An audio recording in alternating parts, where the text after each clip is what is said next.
So thank y'all, and I'm going to go very quickly. I've given y'all a presentation with more information than I could possibly cover in 2 minutes.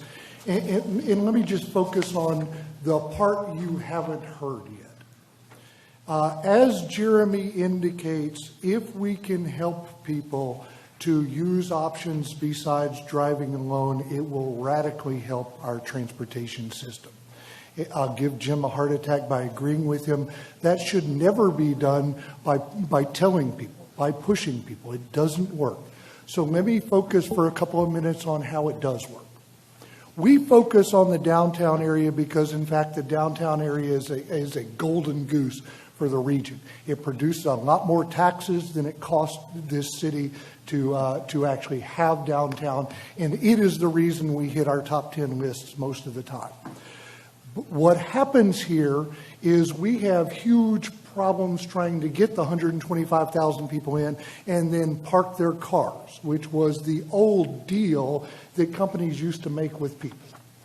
So what we do is we work with companies to help them understand how they can arrange things differently and provide a benefit to their employees. And then we work with employees to help them figure out how they can use the options that are available. So let me point to a couple of examples. The first one won't even be in downtown.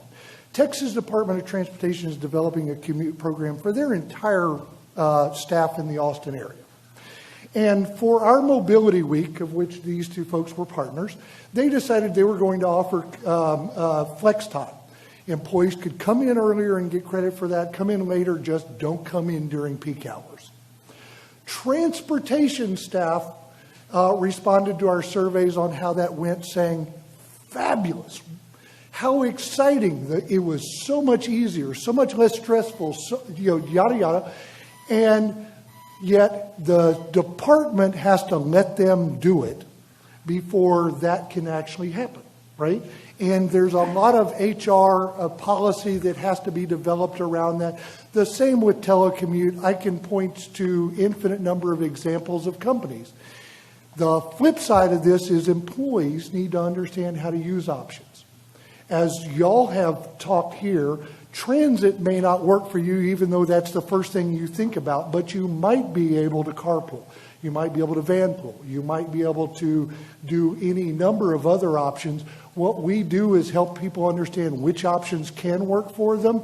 And then all of that is about behavior change. Even when you want to, it's kind of like smoking. Even when you want to, it's hard to make a change in your behavior. And so the other thing we do is help people actually work their way through that successfully. Great, and thanks.